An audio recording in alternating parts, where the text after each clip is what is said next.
Hi guys, my name is Isa. Welcome to my channel. Today I want to talk to you about silence. Let's get started. When I was at the peak of my fear of abandonment and fear of rejection, every time I experienced silence from a friend or a person that I was talking to, I felt like during the silence they were actively thinking, I no longer want this person in my life. So whenever my best friend wasn't talking to me, I would just be anticipating our next conversation where they would open up and tell me, look, I've been thinking, I don't want you in my life anymore. So whenever someone became silent, I became anxious. And if you have anxious attachment, then you can relate. I'd love to say that I don't have any problem with silence, but because I do, I would love to say that the problem didn't originate with a guy. I think the first or the most obvious thought is the first guy that broke my heart, or the first guy that went hot and cold, gave me this idea that silence was not nice. It was actually my dad. This is something that I haven't really talked about, not on my podcast, and actually not even to myself. When I tell you this is the first time that I've actually journaled about my relationship with my father in this specific aspect, I'm not lying. And when I did journal, I cried. So bear with me. My dad and I didn't have the best relationship. And I think that can be said about almost anybody who suffers any kind of abuse or neglect from their parents. My dad had this thing where whenever he was upset or whenever he disagreed or whenever he didn't like something, he would ignore you. So he would go days ignoring texts, ignoring calls, not saying hi, pretending you didn't exist. And whenever he had to talk to me, he wouldn't talk to me as he would usually talk to me, like his daughter. He would talk to me that way he would do with a stranger. Naturally, as a child, I understood that whenever someone is angry at me, they go silent. Whenever someone doesn't want to spend time with me or someone wants distance from me, they go silent. So now, every time someone goes silent, I become that little girl again. The little girl whose father didn't want to talk to her. I become small. I feel anxious. The sensation of there is something that I need to figure out or something that I need to do, but I don't know what it is. And no one is helping me figure it out. No one is telling me why this person is upset with me. No one is telling me how I can fix it. No one is telling me what I did wrong. So now I have to figure it out before I either lose this person forever or I am confronted by this person and I don't have all of the answers that they might ask for. Now, is that what I haven't journaled about? No. I haven't talked to my dad in almost 5 years. We had one disagreement and I did something that he didn't like and he decided to punish me with his silence.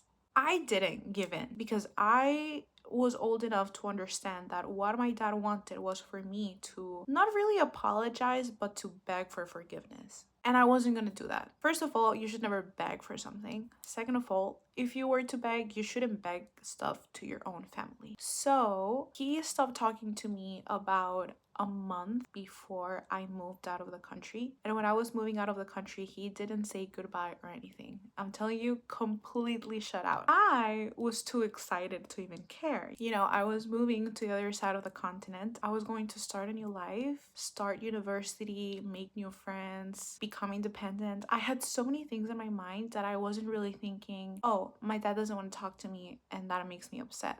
And I haven't really talked about it since then. I don't think I've sat down to think of how him not talking to me has affected me. Now, because my dad saw silence as punishment, and that's the way that he would punish me, I started seeing silence as I'm being punished. So tell me, why wouldn't I feel anxious the next time someone goes silent on me? I can sit here and I can talk about how painful it is, how it affected me in different areas of my life, but the truth is, now that I've sat down, journaled about it, and reflected on it, I've realized silence is not really what ended up hurting me. And if you are experiencing silence from a friend, a guy that you're talking to, a person that you're dating, your own family, silence is not what's actually painful. Silence is not what's making you scared of the future or making you scared of, oh, this relationship might end. Silence is simply silence. You know what's painful? What's behind silence or the intention of that silence. So as children, although silence was the first thing that we would notice when our parents were upset with us or when someone else was upset with us, what was truly painful was the idea of This person doesn't want to be in my life anymore. This person is rejecting me. This person is distancing themselves from me. This person doesn't love me. I am not lovable. I am not important. I am not enough for them to stay. That's what's painful. So I wasn't upset because my dad wasn't talking to me. I was upset because he was rejecting me. Is silence the only way that you can show someone that you're rejecting them?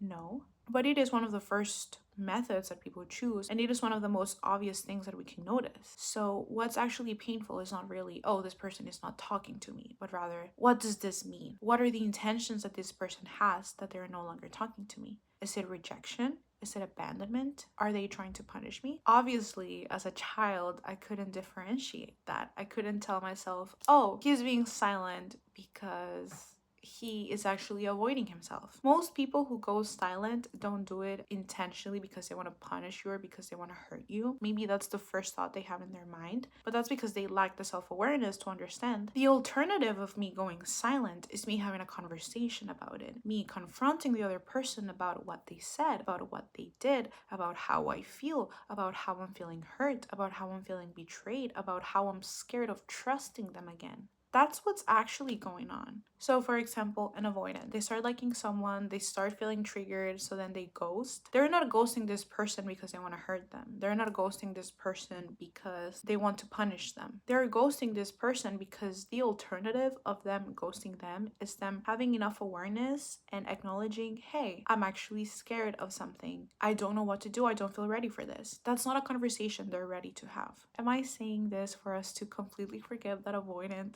guy who just dipped? No.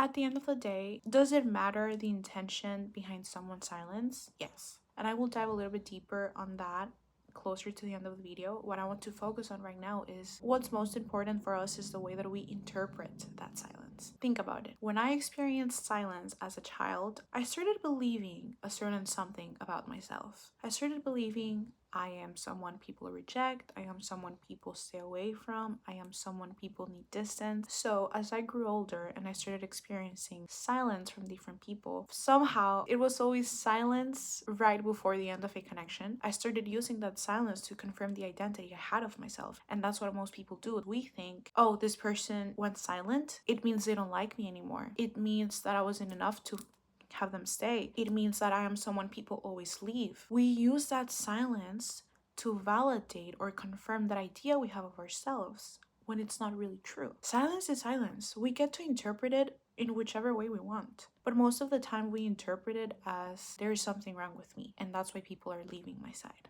I want us to see silence differently because it is our life and silence is whatever we want it to be. We can interpret silence in a way that serves us or in a way that breaks us. I want to share with you the way that I interpreted my dad's silence once I started my healing journey. My dad was an almond parent, so he was obsessed with weight, body image, exercise, food, and he projected all of his insecurities and all of his need of control and his obsession and all of that onto his 9-year-old daughter. So he put me on a diet when I was really young, and he started monitoring everything I did, everything I ate, everything I thought, because he would get mad at me even if I craved something. Not if I ate it, if I craved it, if I thought about it. So obviously I developed a very unhealthy relationship with food. I ended up having eating disorders. I ended up dealing with emotional eating and disordered eating for many years of my life. I had body dysmorphia. It took me forever to be able to look at myself in the mirror and actually like what I was looking at. And I'm here to tell you that there is no way that I could have healed from all of the damage that he did if he hadn't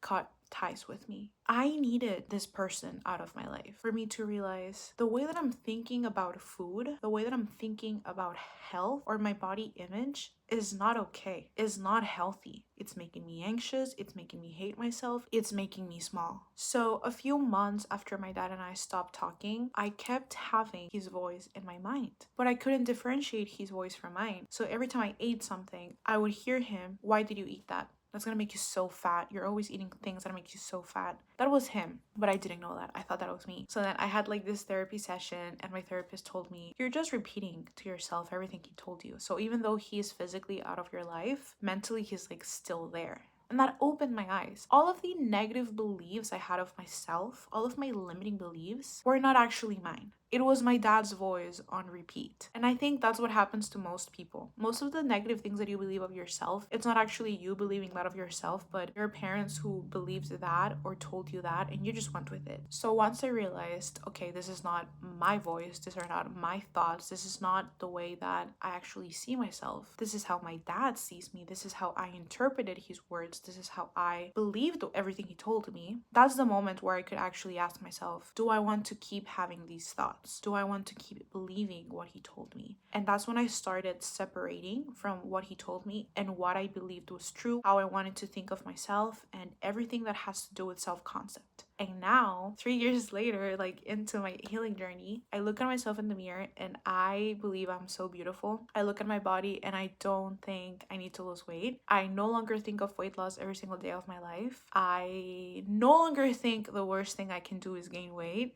I genuinely believe that I am, and I will be loved at any weight that I find myself in. There is no way that I could have accepted all of these beliefs as true if my dad was still in my life. What do I mean by that? What my dad meant as punishment, his silence. God turned it around and he utilized that as a blessing for me, because that's the moment where I broke free. Do you genuinely think that it would be easy for me to break his thoughts if I was still in contact with him and he was still telling me the same things? It was hard enough to do it without him in my life. It would be 10 times harder if he was still in my life. So although my dad wanted to punish me with his silence, God liberated me with his silence. I don't know. My dad is probably at home thinking, this will teach her. And I am here thinking, thank you, God. Thank you that he stopped talking to me. Thank you that you've healed me. Thank you that you've grabbed all of that pain and turned it into something beautiful. Thank you that you've redirected me. Thank you that I now have a podcast and I am sharing my story. Thank you, thank you, thank you. All of this couldn't have happened if this person was still in my life. And that just makes me reflect on all of the times that I've experienced silence from guys that I liked, guys that I was dating, friends that I had, people that I wanted to be friends with, and how maybe they wanted to hurt me or punish me or make me attached with their silence. And God just utilized that silence to redirect me onto a better path. Think about it. If that toxic guy hadn't ghosted you, you would still be there. I think about the toxic experiences I've had, and in that moment, I wasn't strong enough to walk away. If the other person hadn't left, I would still be there. I mean, I don't know if I would still be there like 5 years later, but I know that I wouldn't have left the moment that things ended because I wanted them to continue. And now looking back, it's like, wow, thank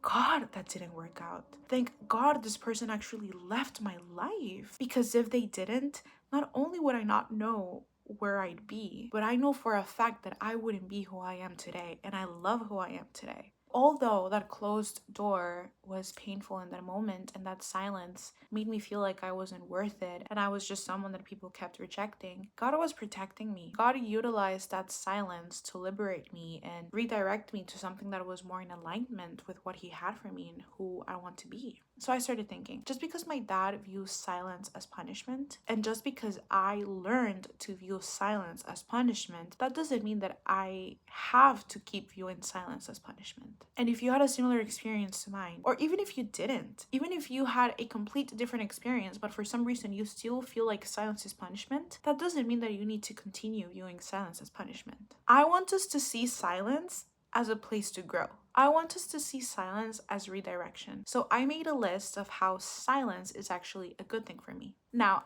I am not asking you to make that jump. I'm not asking you to go from silence is punishment to silence is the best thing that has ever happened to me. That's an extreme jump. And if you try to make that jump, you might fall and you won't reach that. So what are we going to do? We're going to view silence as something neutral. Not something negative, not something positive, but just silence is just silence. So let me take my journal. Can you tell this is my favorite color? It's like my lips, my journal, my nails, my suit. So I made a list of all the ways that I could interpret silence, or all the ways that silence is just not negative. It gives me space to think and organize my thoughts. When I'm talking with someone or I have a friend and I'm experiencing silence and I feel anxious, best time to journal. It serves as a mirror so that I can see what hurts and what is being triggered. If you're talking with someone and I don't know, they don't answer for a few hours and you become extremely anxious, this person could be the most consistent person ever, but they just happen to be busy and you would still be triggered. All of that anxiety is not a direct result from this specific person. It's from past experiences that you never ended up resolving. Why? Because maybe the first time that you experienced silence, it was so painful and so overwhelming that you just felt anxious and you didn't know what to do with it. You didn't know how to process the emotion. So then every single time you experience silence, you become anxious. It's not a them thing, it's a you thing. When we experience silence and when we start feeling anxious, that's the perfect moment to ask ourselves, why do I feel so triggered? Why is this triggering me so much? Why is this person that I've only talked to for 2 days not answering, making me anxious? There is something within you that you need to pray about, that you need to journal about, that you need to ask yourself enough questions to know what it is, know where it came from. You wouldn't be reacting to silence right now if you didn't have a problem with it already. It allows me to evaluate my life without the specific person. It allows me to evaluate where I'm coming from. Am I coming from attachment, detachment, or even avoidance? It gives me a break from reacting and responding. This is actually pretty good, honestly, especially if you're experiencing silence from someone who's toxic and someone who's just like always expecting a response from you. It gives you a break from all of that. It gives you a break to just think and have enough time to process your thoughts and your emotions before you actually do something about it. And last one, it's a space where I can learn how to handle uncertainty and learn how to regulate. I can sit here and talk about how painful experiencing silence has been for the past few years, but I would rather sit here and tell you how much I've grown because of silence. I have worked on, I believe, like 70 or 80% of my anxious attachment. I have started to master detachment. I have become more empathetic to the ways humans react, even if it's not the same way that I react. I have done my self-work, my concept. I have expanded my self-respect in ways you can't even imagine. So even though in the moment it's pretty painful to experience silence and I find myself very confused on why I'm experiencing silence, I can tell you that I have been there for myself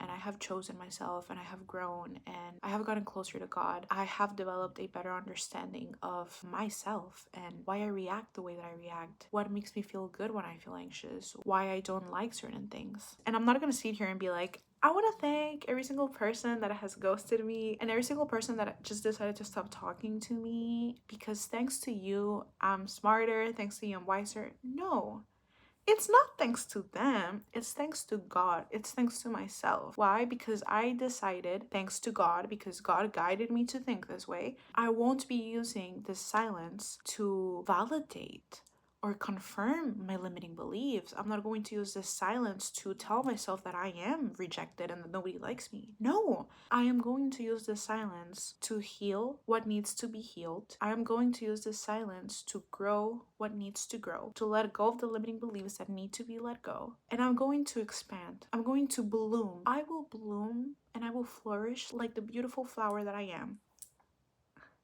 Now, I don't want you to think that everyone who goes silent is a bad person, because I don't think that's true. I don't think it's either black or white. Humans are very layered and are very complex. Some people might go silent and not even understand why they're going silent. But I do want to give you like a different example of how not only can you interpret silence differently, but you can also use silence with a different intent. This was a couple years ago. I ended things with a guy that I was dating, and we didn't end in bad terms. We didn't end because of lack of care or love. We ended due to circumstance. So although we ended, we were still talking with each other because we cared for each other. I realized that if I continued talking with this person, I wouldn't be able to move on. So I told my friend, you know what, I think I'm going to stop talking to them. And then I reached out to the guy and I let him know how I was feeling. I let him know what was in my mind. And I told him that I was going to go no contact. The next day I told my friend and I let them know how the conversation went. You know what my friend told me? They said, "You're so stupid.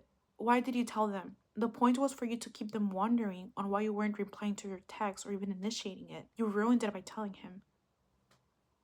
I didn't want to do that. I didn't want to hurt him. My silence came from I need to move on. Not because I want to, but because I have to. Can you see how different me and my friend were in that aspect? They wanted to use silence as a way to hurt someone else, while I wanted to use silence as a way to guard my heart without hurting someone else. Are those the only two ways to deal with silence? No, there's like a million reasons why someone might decide to go silent. What I'm trying to show you is silence is just not one specific thing. It's not meant to be used in one specific way or be interpreted in one specific way. It is meant to be literally whatever you want it to be, because at the end of the day, silence is just silence. We are the ones who give it a meaning. We're the ones who give it a story. We're the ones who build our identity behind that silence sometimes. And I'm here telling you, silence is not a punishment. Silence is not meant to hurt you. Even if everyone in the world goes silent as an attempt to hurt you, that doesn't mean that you have to receive it that way. I could be sitting here thinking, wow, my dad still hasn't talked to me in 5 years. I guess I'm still being punished. Or I can sit here and be, wow, I've been blessed in so many ways. And obviously, a part of me deeply wishes that my blessing didn't come at the expense of my dad's part in my life, but it is what it is. And I truly feel blessed because honestly, I don't even think his presence is better than his silence. I said what I said. Sometimes we are crying over someone's absence when their presence wasn't even good for us. A lot of people do try to hurt you with silence. It could be your parents, the way mine did, or it can be, I don't know, let's say a guy you're talking to who's trying to get you attached and becomes cold a few weeks and then hot and then comes in back hot and then cold hot, but you're still focusing on the wrong thing because silence is not the problem. If someone is trying to hurt you with silence, the problem is not that you're experiencing silence, the problem is that someone wants to hurt you. Because even if they use silence or they use a different method to express their anger or hurt, at the end of the day, this person still wants to hurt you. That's the problem. That's what you should be focusing on. And I want you to know that's enough reason for you to cut them out of your life. Don't sit there wasting your time wanting, or I guess not necessarily wanting, because you can like walk away and still want, but don't stay there when someone tries to hurt you with silence or tries to control you with silence. If they want silence, give them silence. Because even though the intention behind their silence is anger or pain or control, the intention behind your silence will be self-respect and self-love and growth. Believe me, you are wanted in so many places, in so many friendships, in so many relationships. You have no business staying with someone who doesn't want you there, with someone who go silent because they can't communicate or because they want to punish you or because I don't even know. I don't even want to entertain all the reasons why someone goes silent, because it's not why they're going silent, it's what do you want to do with that silence. Thinking about it, my dad will never know how much good he did when all he meant was bad. And that's okay, because even if he became aware of it, I don't think he would understand it. Stop viewing silence as a way to confirm your identity, because it's not even a positive identity. You're using it as a way to confirm that people reject you, that you're not wanted, that you can't keep people in your life. Stop that. If you're going to use silence as a way to validate your identity, at least change your self-concept first. See it as, I love growth, I love having space to work on myself, I love being redirected onto better relationships and better friendships. I love silence. I love having that space where I can come back stronger from something that hurt me. It's all in how you interpret something, what kind of wording you give it. So what kind of wording are you using? Why are you making silence a punishment or a reflection of your worth? Make it a reflection of your potential, if anything. Make it a reflection of the wisdom that you're achieving. Make it a reflection of, I don't even know. Get creative with it. Don't just steal my ideas, get creative with it.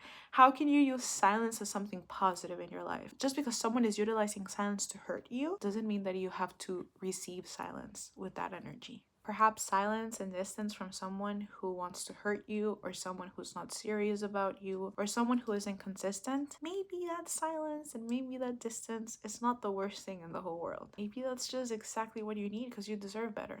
And now that I've said that, I remember this one time where I felt mistreated in a friendship and I was praying and I said, I deserve better. And then it just clicked. Yes, I deserve better. That's why we're no longer friends. That's why God ended that friendship, because I deserve better. So although that silence was painful, I deserved better, and that's why it's over. I can either sit there and be like, no, this person mistreated me. They should have treated me better. Like, why would they do that? Or I can be like, yeah, this person mistreated me. I deserved better and I got better because now they're out of my life. So if you're experiencing silence, think about the fact that maybe you're better off without that person. Think about the fact that, I'm being triggered. What can I work on? Is there something I can work on myself? I'm experiencing silence. What can I do with the silence to become the hottest girl ever?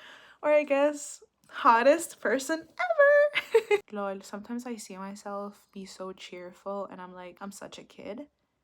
100%. I feel like I didn't have any childhood. If I get to be happy right now, if I get to experience a childhood that I never did right now, I'm gonna do it. Also, can you hear that?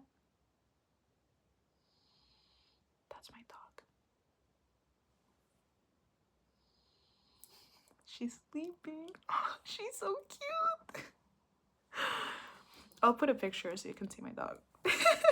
Don't let silence be a reminder that you're not wanted or you're not worth it or you're not lovable. Allow God to use that silence and transform it into a blessing. Transform it into a reminder that you're too big to be in those small spaces with small-minded people, okay? It's all about the mindset, guys. Anyway, that's all I have for you guys today. Thank you so much for watching. Before I leave, I want to show you what I did. Isn't it so cute? Here. That's so cute. When I'm famous, I literally have like less than 100 subs right now. I don't know, guys. I just feel like when I'm famous, I just want to give like one bracelet to like everyone. I don't want to like charge for it or anything. I just want to like give them away. I just feel so happy with my podcast and I truly feel so grateful when someone listens to it. So hopefully one day I won't be the only one wearing merch. But it's so cute, guys. Expect to see this in every video now, okay? If you liked my bracelet and I guess the video, make sure to like, comment, and subscribe.